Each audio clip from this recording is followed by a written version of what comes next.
দেশের রাজনৈতিক দলগুলোর মধ্যে এখনো ঐক্য গড়ে ওঠেনি বলে মন্তব্য করেছেন বিশ্লেষকরা। রাজধানীতে এক সেমিনারে বক্তারা বলেন, জুলাই গণ অভ্যুত্থানকে এখনো কেউ কেউ খাটো করে দেখছেন। বিশেষজ্ঞরা বলেন, দেশে প্রয়োজনীয় সংস্কার দরকার। সেক্ষেত্রে রাজনৈতিক দলগুলোর সদিচ্ছা ও ঐক্য অপরিহার্য।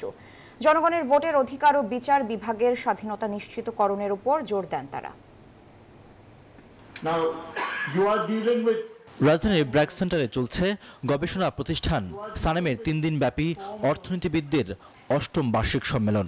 দ্বিতীয় দিনের প্রথম সেশনে আলোচনায় অংশ নেন সংস্কার কমিশনের সদস্য, অর্থনীতিবিদ, রাজনীতিবিদ ও মানবাধিকার কর্মীরা।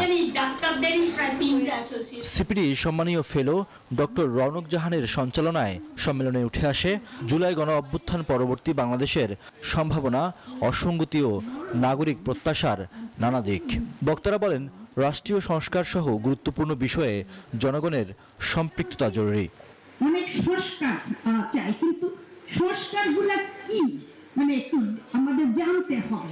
কমিশনগুলো যে কাজ করেছে, কনস্টিটিউশন কমিশন সহ, এটা খুবই একটা হতাশার বিষয় যে সেই কমিশনগুলোর মধ্যে আমরা এই রিফ্লেকশনগুলো পাইনি।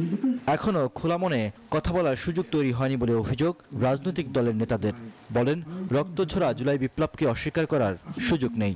এই যে গণ অভ্যুত্থানের পরে আজকে প্রায় 6.5-7 মাসের উপরে দাঁড়িয়ে আমরা কি সবাই আমাদের খোলা মনে কথা বলার মতো পরিবেশ আছে? ঠিক যে মুহূর্তে কথা বলছি আমি পরিষ্কার বলে নাই। এই ছাত্র জনতা এবং জনসাধারণ বা যে জনসাধারণ বলে পিপল, তারা কিন্তু আবারও বাদ পড়ছে বলে আমাদের ধারণা। কারণ তারা ওয়েবসাইটের মধ্যে দিয়ে কিছু মতামত নিয়েছেন, কিন্তু আমার কাছে মনে হচ্ছে জাস্ট ইনস্ট্রুমেন্টাল, যে আমাদের নিতে হয় এই কারণে। কিন্তু লার্জলি যে পিপলকে কানেক্ট করা, বটম টু টপ, এটা দেখা যাচ্ছে না।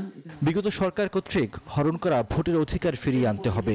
সেই সঙ্গে বিচার বিভাগকে স্বাধীনভাবে কাজ করার সুযোগ দিতে হবে। সংস্কার ইস্যুতে রাজনৈতিক দলগুলোর ঐক্যমতেরও বিকল্প দেখছেন না বিশেষজ্ঞরা। বাংলাদেশের ইতিহাসে প্রথমবারের মতো একজন ব্যক্তিতান্ত্রিক স্বৈরাচারী শাসক পালিয়ে যেতে বাধ্য হয়েছে, রেকগনাইজড ফ্যাক্ট, যেটা ঘটেনি। তার মানে আমরা কিছুটা পরিবর্তন করতে পারি। You are in a position to mobilize people, block traffic, create difficulty. This has now become a political deluge. অর্থনীতির স্বাভাবিক গতি ধরে রাখতে আইন শৃঙ্খলার উন্নয়নের উপরও জোর দেন বিশেষজ্ঞরা। রিয়াদ সুমন, নিউজ 24, ঢাকা।